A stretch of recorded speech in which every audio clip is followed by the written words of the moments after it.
میں تو lower middle class کے ایک بہت ہی غریب گھرانے کی بیٹی ہوں، جس کے کندھوں پر گھر کی بھاری ذمہ داریوں کا بوجھ ہے، جس کی ماں ایک بیٹے کی معذوری اور ایک جوان بیٹے کی گمشدگی سے نڈھال بیمار پڑی ہے۔ میں نے جھوٹ کہا تھا کہ مجھے کاروبار میں نقصان ہوا ہے۔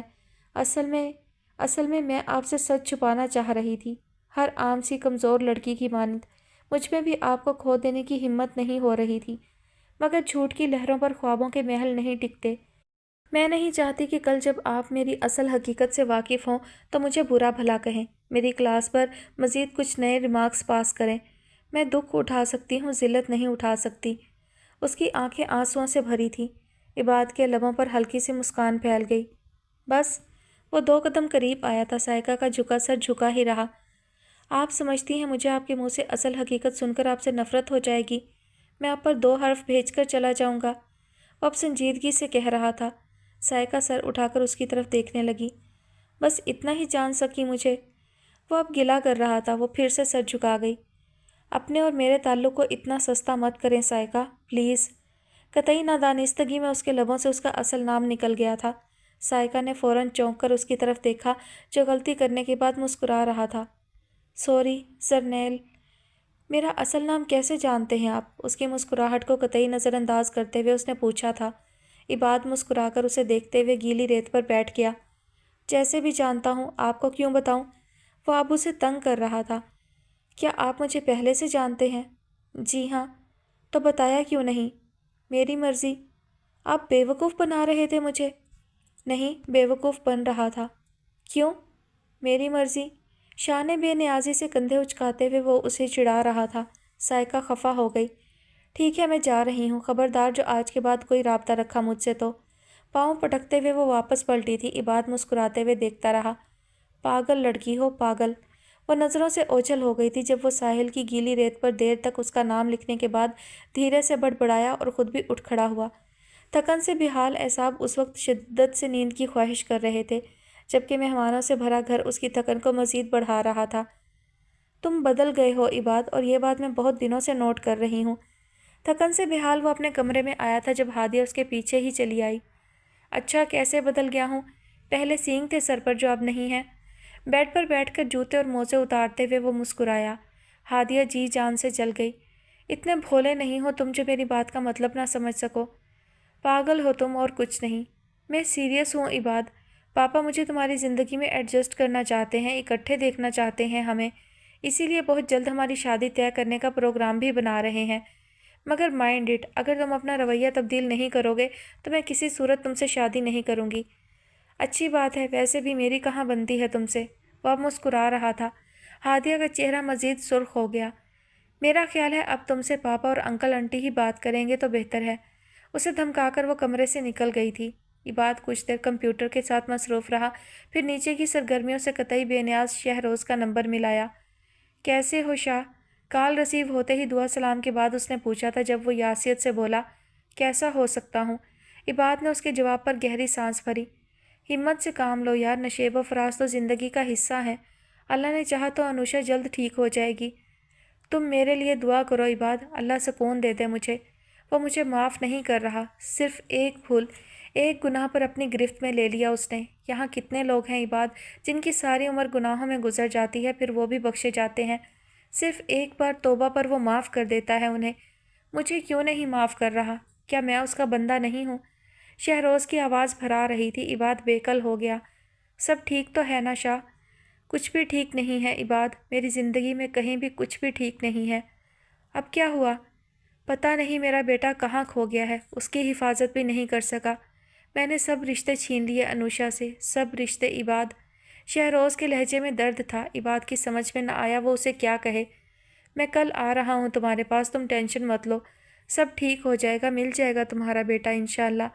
شہروز نے اس کی دعا پر چپکے سے کال کاٹ دی تھی۔ وہ کچھ دیر چپ لیٹا چھت کو گھورتا رہا، پھر کروٹ بدل کر سائیکا کا نمبر پریس کر دیا۔ کافی دیر بیل جانے کے بعد اس نے کال پک کی تھی۔ السلام علیکم۔ وعلیکم السلام، کیسی ہو؟ بہت اچھی، بے حد پیاری۔ سائیکا کا جواب برجستہ تھا۔ وہ بے ساختہ مسکرا دیا۔ جی ہاں، اس میں کوئی شک نہیں۔ کیا کر رہی تھی؟ اماں کو دوا پلا رہی تھی، ابھی وہ سوئی ہیں تو سوچا کچھ پڑھ لوں۔ کسی دن وقت نکال کر مجھے بھی پڑھ لیں پلیز، اتنا فضول ٹائم نہیں ہے میرے پاس۔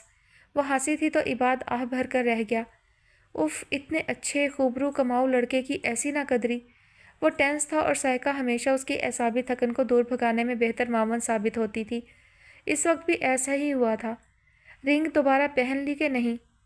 نہیں، پہلے آپ کو بتانا ہوگا کہ آپ مجھے پہلے سے کیسے جانتے ہیں۔ اگر نہ بتاؤں تو میں بات نہیں کروں گی آپ سے، فوراً سے پیشتر اس نے کہا تھا۔ عباد کو چپ لگ گئی۔ میں صرف آپ کا نام جانتا ہوں سائیکا، اور کچھ بھی نہیں۔ معلوم نہیں مجھے آپ کے بارے میں آپ کا نام بھی آپ کی دوست کی وجہ سے پتہ چلا جب انہوں نے کال کے دوران آپ کو پکارا۔ وہ سنجیدہ ہو چکا تھا۔ سائیکا مسکرا دی۔ اتنی سی بات پر اتنا ستانے کی کیا ضرورت تھی؟ اچھا لگتا ہے آپ کو تنگ کرنا۔ امی کیسی ہیں اب آپ کی؟ پہلے سے بہتر ہیں۔ کل پے ملے گی تو کسی اچھے سے ڈاکٹر کو دکھاؤں گی۔ پے کو گولی ماریں، کل ہر صورت ان کا چیک اپ کروائیں، پیسے میں دے دوں گا۔ کس خوشی میں؟ ہماری منگنی کی خوشی میں۔ لگتا ہے بہت پیسہ ہے آپ کے پاس۔ کہاں یار، کھینچ تان کر بمشکل مہینہ نکلتا ہے۔ ویسے اگر میں بہت امیر ہوتا تو آپ کے کیا احساسات ہوتے میرے لیے؟ کب سے ذہن میں کل بلاتا سوال بالآخر اس نے پوچھ لیا تھا۔ پتہ نہیں، لیکن اگر ایسا ہوتا تو شاید میں آپ سے اتنی فری کبھی نہ ہو پاتی۔ مجھے اپر کلاس لوگوں سے چڑ ہے، پتہ نہیں کیوں۔ وہ کچھ دیر کی خاموشی کے بعد بولی تو عباد کا دل جیسے دھک سے رہ گیا۔ اس کا مطلب ہے اگر میں امیر ہوتا؟ اگر آپ امیر ہوتے تو میرا آپ سے کسی بھی قسم کا کوئی تعلق نہ ہوتا۔ میں خوابوں کی دنیا میں جینے والی لڑکی نہیں ہوں زین۔ مجھے زندگی اپنے حقیقی رنگوں کے ساتھ ہی اچھی لگتی ہے۔ ہاں، اگر میں بہت امیر ہوتی تب بھی آپ سے یوں ہی بات کرتی۔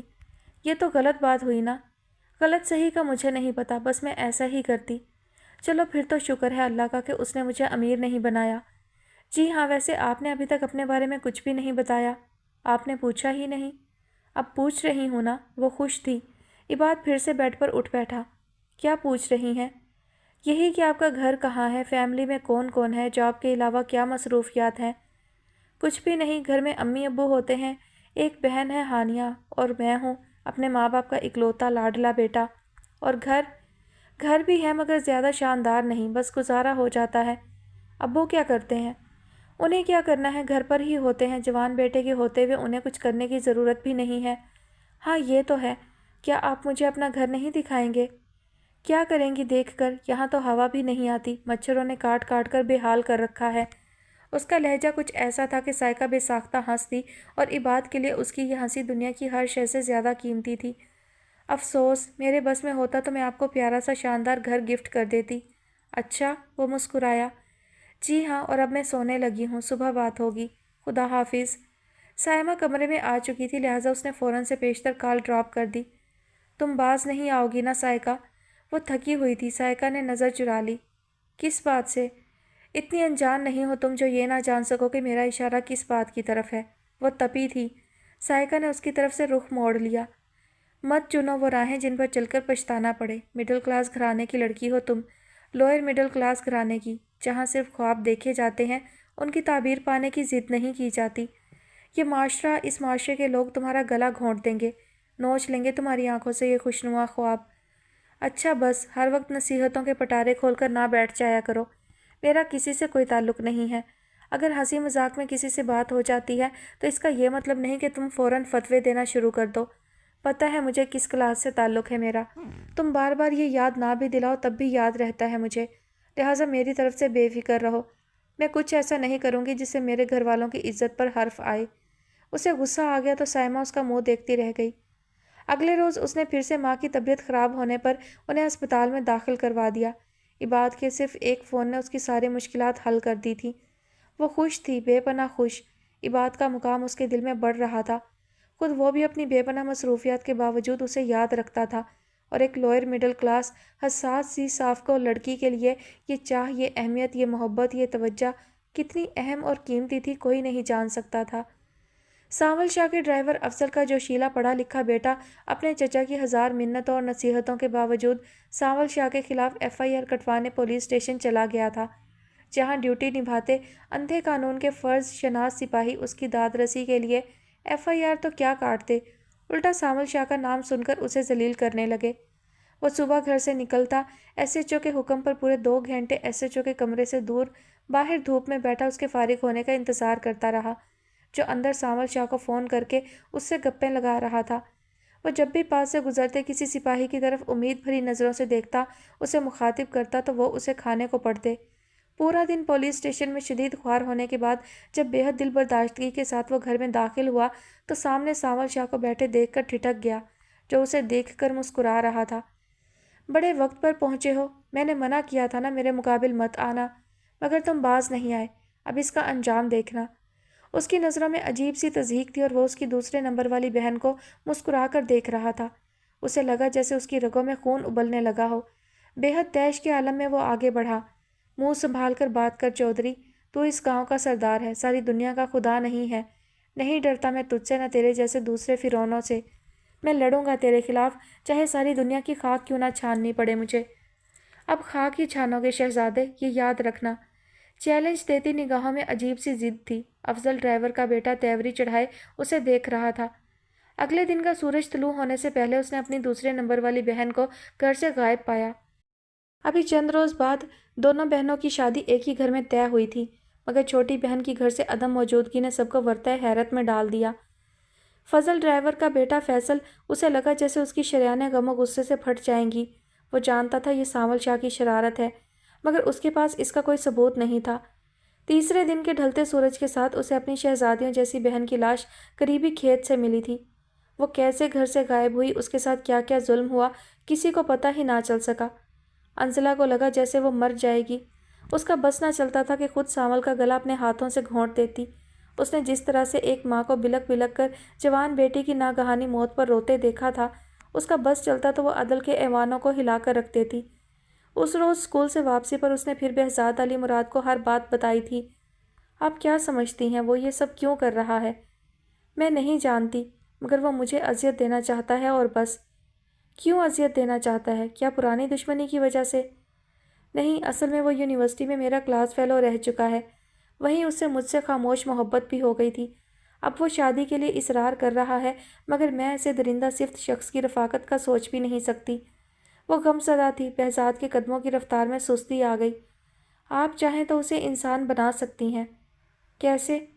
محبت کے ہتھیار کو استعمال کر کے۔ وہ طاقتور ہے انزلہ، آپ طاقت سے اس کا مقابلہ کریں گی تو ہار جائیں گی۔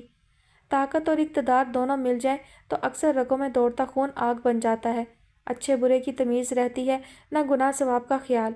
لہٰذا میں سمجھتا ہوں کسی بھی طور سے کسی بھی برائی کو برائی سے ختم نہیں کیا جا سکتا۔ اگر برائی کو برائی سے ختم کرنا بھی چاہیں تو یہ مزید بڑھتی ہے، کم نہیں ہوتی۔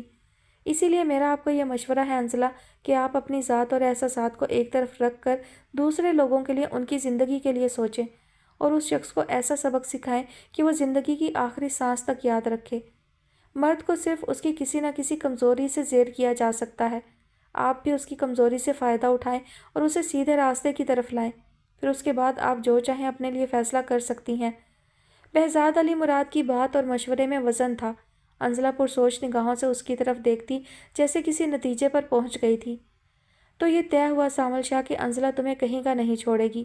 تمہاری کمزوری میرا حصول میری محبت ہے، اور اب میں تمہاری اسی کمزوری کو ہتھیار بنا کر تمہیں اس انجام تک پہنچاؤں گی کہ تم جیسے سینکڑوں مست ہاتھی اس سے عبرت حاصل کریں گے۔ اس سوچ کے ساتھ ہی اس کی رگوں میں خون جیسے ابلنا شروع ہو گیا تھا۔ وہ جانتی تھی کہ قدرت کے اپنے فیصلے ہوتے ہیں اور مٹی سے بنے انسانوں کو قدرت کے ہر فیصلے کے سامنے سر تسلیم خم کرنا ہی پڑتا ہے۔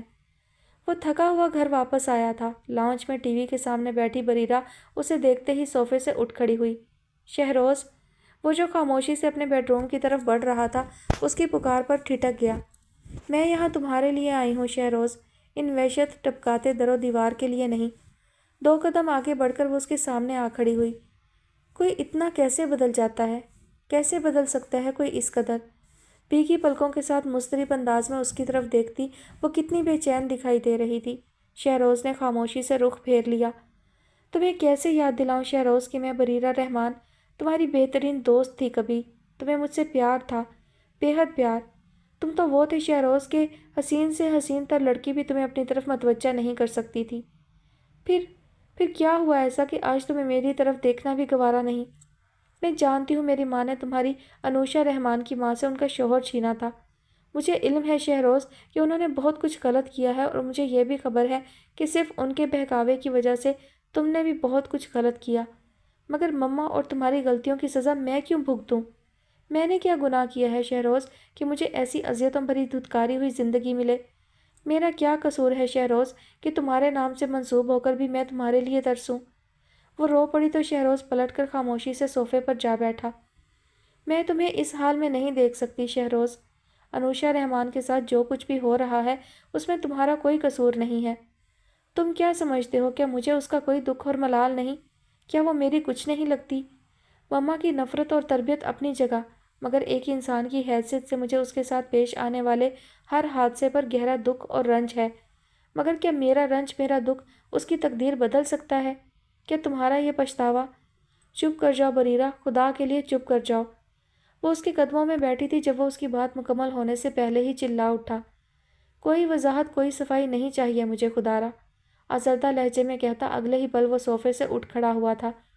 بریرہ ازحد ہی تک محسوس کرتی اسے دیکھتی رہ گئی۔ ارسلان حیدر پاکستان آ رہا ہے اور امامہ حسن کے قدم جیسے زمین پر نہیں لگ رہے تھے۔ وہ خوش تھی، بے پناہ خوش۔ شجاع گڑیا کے ساتھ فائزہ آپا کی طرف گیا ہوا تھا، جبکہ وہ خوشی سے بے حال قدرت اللہ صاحب کے ساتھ لان میں پھول پودوں کی کاٹ چھانٹ میں مصروف تھی۔ قدرت اللہ صاحب اس کی کمپنی میں بہت خوش رہتے تھے اور اسی چیز نے شجاع کو اس کا گرویدہ کر دیا تھا۔ وہ بیوی ہونے کا سکھ اور راحت نہ پہنچا کر بھی اس کی نظر میں معتبر تھی، کیونکہ امامہ حسن نے اس کے باپ اور بیٹی کا دل جیت لیا تھا۔ فائزہ آپا اور ان کی فیملی باہر شفٹ ہو رہی تھی۔ یہی وجہ تھی کہ آج کل کبھی وہ ان کے گھر پر ہوتی تو کبھی شجاع آفس سے سیدھا ان کی طرف چلا جاتا۔ اس وقت بھی جب وہ اپنی بیٹی کے ساتھ گھر واپس آیا تو امامہ بچوں کی طرح پاؤں موڑے زمین پر بیٹھی ایک نیا پودا مٹی میں دبائے اسے پانی دے رہی تھی۔ وہ گڑیا کو گود میں لیے ٹخنوں کے بل اس کے قریب جا بیٹھا۔ لگ گیا پودا؟ جی، سر اٹھا کر اس کی طرف دیکھتے ہوئے اس نے مسکرا کر کہا اور مٹی میں بھرے دونوں ہاتھ بڑی اپنائیت سے اس کے دونوں گالوں پر پھیر دیے۔ گڑیا اس کی اس حرکت پر ہنسی تھی، جبکہ قدرت اللہ صاحب مسکرا کر رخ پھیر گئے۔ بدتمیز، وہ سٹ پٹا کر کھڑا ہوا تھا جب وہ منہ بسور کر بولی، بابا دیکھ لیں یہ مجھے بدتمیز کہہ رہے ہیں تو اور کیا کہوں، چڑیل؟ بابا، اس نے دہائی دیتے ہوئے پاؤں پٹکے تو شجاع کا کان قدرت اللہ صاحب کی گرفت میں آ گیا۔ کیوں تنگ کر رہے ہو میری بیٹی کو؟ میں تنگ کر رہا ہوں؟ بابا دیکھیں، اس نے سارا چہرہ خراب کر دیا ہے۔ گڑیا بھی ہنس رہی ہے، اسے ڈانٹے نہ پہلے، اس نے تو پیار سے کیا ہے۔ یہ کس طرح کا پیار ہے؟ معصوم سی شکل بنا کر اس نے امامہ کو گھورا تو وہ اسے منہ چڑھا کر ہنس دی۔ اس کا منہ اپنے دوپٹے کے پلو سے صاف کیا۔ یہ لے، ہو گئی صاف، اب پانی سے منہ دھو لیجیے جا کر، کوئی ملنے بھی آ سکتا ہے۔ دیکھ لوں گا تمہیں، گڑیا کو گود سے اتار کر اسے وارننگ دیتا کال آ جانے کے باعث اندر کی طرف پڑ گیا، جبکہ امامہ ہاتھ جھاڑتی یہ سوچ رہی تھی کہ اس سارے ڈرامے کے بعد اسے شجاع سے جو اصل بات کرنی ہے وہ ابھی کرے یا رات میں۔ شجاع اس وقت کسی ضروری کام کا کہہ کر گھر سے نکل گیا تھا۔ رات میں اس کی واپسی خاصی لیٹ ہوئی تھی۔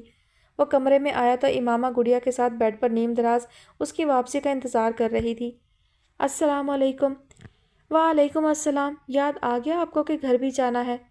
جی ہاں، امامہ کے لہجے میں ہلکی سی خفگی محسوس کر کے وہ چونکا تھا۔ آج صبح سے وہ اسے حیران کر رہی تھی اور شجاع گھاگ ہونے کے باوجود یہ بات سمجھ نہیں پا رہا تھا۔ خیریت؟ جی ہاں، خیریت ہی ہے، موسم ٹھیک نہیں تھا، مجھے ڈر لگ رہا تھا۔ بڑی حیران کن بات ہے یہ میرے لیے کہ آپ موسموں سے ڈرتی ہیں۔ کنکھیوں سے اس کا خفا خفا سا چہرہ دیکھ کر وہ سیدھا ڈریسنگ روم میں گھس گیا۔ واپس آیا تو وہ ڈریسنگ ٹیبل کے سامنے کھڑی تھی۔ اپنے لیے ڈر نہیں لگ رہا تھا مجھے، آپ کی فکر ہو رہی تھی۔ کتنے خراب حالات ہیں آج کل ملک کے، پولیس والوں کے لیے تو اور بھی مشکلات ہیں۔ نظریں آئینے پر جمائے ہوئے وہ بول رہی تھی۔ شجاع کو لگا وہ بے ہوش ہو جائے گا۔ تم نے آج مجھے خوشی سے مارنے کی کہیں قسم تو نہیں کھا لی؟ بے حد سرشار وہ قریب آیا تھا۔ امامہ مسکرا دی۔ اللہ نہ کرے ایسا کوئی ارادہ ہو میرا۔ اصل میں آپ اتنے مشکل کیس پر کام کرتے ہیں کہ ہزار بے نیازی کے باوجود فکر رہتی ہے۔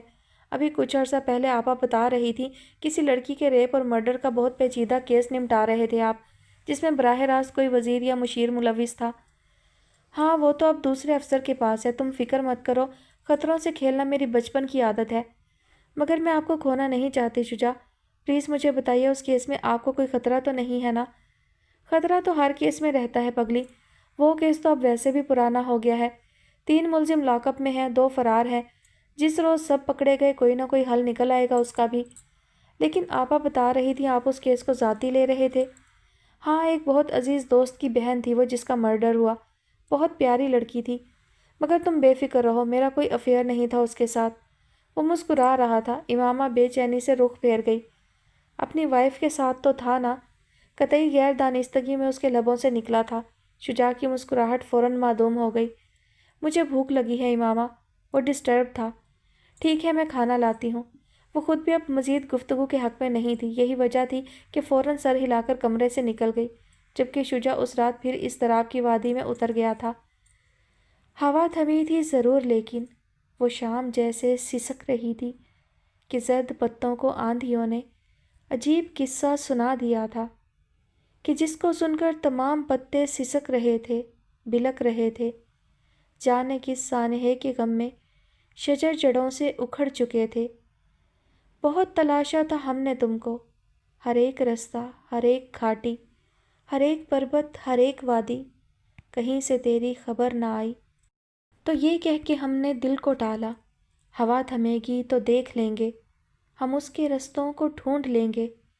مگر ہماری یہ خوش خیالی جو ہم کو برباد کر گئی تھی۔ ہوا تھمی تھی ضرور، لیکن بڑی ہی مدت گزر چکی تھی۔ ہمارے بالوں کے جنگلوں میں سفید چاندی اتر چکی تھی۔ فلک پر تارے نہیں رہے تھے، گلاب پیارے نہیں رہے تھے، وہ جن کے دم سے تھی دل کی بستی، وہ لوگ سارے نہیں رہے تھے۔ یہ المیہ سب سے بالا تر تھا کہ ہم تمہارے نہیں رہے تھے، کہ ہم تمہارے نہیں رہے تھے۔ ہوا تھمی تھی ضرور، لیکن بڑی ہی مدت گزر چکی تھی۔ ساکت نگاہوں سے علیزہ کو دیکھتا وہ جیسے خود بھی پتھر ہو رہا تھا۔ علیزہ اس کی نگاہوں سے گھبرا کر فوراً رخ پھیر گئی تو وہ ٹھہرے ہوئے لہجے میں بولا، بس یہی اصلیت تھی تمہاری۔ میں سمجھا تھا تم دوسری لڑکیوں سے مختلف ہو۔ تم نے عورت کی بے حیائی اور پاکیزگی پر جو کہا تھا، مجھے اس نے متاثر کیا تھا، مگر تم نے بھی میرا اعتبار توڑ دیا۔ میری شرافت، میری سادگی کا کتنا غلط فائدہ اٹھایا تم نے۔ میں چاہوں تو کیا نہیں کر سکتا تمہارے ساتھ۔ جب تک تمہارا باپ اور بھائی یہاں پہنچیں گے، میں تمہارے وجود کو ٹکڑے ٹکڑے کر کے جہاں چاہوں پھینک سکتا ہوں، مگر میں ایسا نہیں کروں گا، کیونکہ یہ انسانیت نہیں، حیوانیت ہے۔ محض طاقت کے بلبوتے پر اپنے سے کمزور کو مٹا دینا کتنا کبیرہ گناہ اور بربادی ہے۔ کاش میں تمہیں بتا سکتا، تم نے پیٹھ سے وار کیا ہے علیزہ ملک، میرے مضبوط کردار کی دھجیاں بکھیری ہیں تم نے، لہٰذا تمہارا قصور میں معاف نہیں کروں گا۔ تمہیں اپنے فریب اور گھٹیا شیطانی منصوبے کی سزا بھگتنا پڑے گی۔ شدید ضبط اور غصے سے اس کا چہرہ سرخ ہو گیا تھا۔ علیزہ نے چہرے پر ناگواری کے ساتھ اسے دیکھا۔ تم میرے باپ اور بھائیوں کی طاقت سے واقف نہیں ہو ایان احمد۔ زمین کی 7 تہوں میں بھی چلے جاؤ تو یہ لوگ تمہیں ڈھونڈ کر کتے کی موت مار ڈالیں گے۔ ان سے بچ بھی گئے تو میرا منگیتر سانول شاہ نہیں چھوڑے گا تمہیں۔ کہاں جاؤ گے بھاگ کر؟ اور کیا کر سکتے ہو تم میرے ساتھ؟ بے وقوف، ناعاقبت اندیش مرد، علیزہ ملک کا کچھ نہیں بگاڑ سکتے تم، کیونکہ میں عورت کا وہ روپ ہوں جو زخمی ہونے کے بعد ناگن سے زیادہ خطرناک ہو جاتی ہے۔ تم میرا اصل جان گئے تھے، لہٰذا تمہیں سبق سکھانے کے لیے یہ سب کھیل ضروری تھا۔ کہو کیسی رہی؟ وہ لڑکی تھی، کمزور تھی، مگر اس وقت اس کی آنکھوں میں کوئی خوف نہیں تھا۔ یوں لگتا تھا جیسے وہ زندگی کے ہر بھیانک طوفان سے لڑ چکی ہو، اور اب اسے کسی پتھر، کسی سنگباری سے کوئی خوف محسوس نہ ہوتا ہو۔ ایان نے بے حد دکھ سے اس کی طرف دیکھا۔ عورت حیا اور ایمان کا دوسرا نام ہے، مگر تم میں نہ حیا رہی ہے نہ ایمان۔ تم اب کسی کی منزل کا خواب نہیں رہی ہو علیزہ ملک، گزرگاہ بن گئی ہو، ایسی راہ جس پر کوئی بھی آئے اور روند کر چلا جائے۔ یہ خدا کی طرف سے سزا ہے تمہارے لیے، مگر یاد رکھنا میرا قرض تم پر واجب رہے گا۔ جب بھی حالات و تقدیر نے ساتھ دیا، میں تمہیں تمہاری اس شرارت پر سبق سکھانے ضرور آؤں گا۔ خوبصورت آنکھوں میں عجیب سی ضد لیے وہ الٹے قدموں واپس پلٹا اور پھر بغیر کسی رکاوٹ کے لاکڈ بیرونی گیٹ کو مہارت سے پھلانگتا اس کی نظروں سے اوجھل ہو گیا۔ علیزہ اپنے منصوبے کی اتنی بڑی ناکامی پر خون کے گھونٹ پی کر رہ گئی۔ وہ پہلا مرد تھا جو اس کے وار سے بچ نکلا تھا۔ ادھر گاؤں سید والا میں گویا ایک پہنچال آ گیا تھا۔ ملکوں کی عزت پر حویلی کے ایک معمولی کمی کمین کا ہاتھ ڈالنا کوئی معمولی بات نہیں تھی۔ ایسے میں بی اماں کا گھر بھی جیسے ایک آگ کی لپیٹ میں آ گیا تھا۔ بی اماں کی ہٹلر بہو جو جانے ان کا وجود کیسے برداشت کیے ہوئے تھی، گوری اور ایان کی اپنے گھر آمد و رفت پر شدید نکتہ چیں بی اماں پر الٹ پڑی۔ وہ بی اماں کی کسی نیکی کے لیے اپنے گھر اور بچوں کو کسی بھی مشکل کا شکار ہوتے نہیں دیکھ سکتی تھی،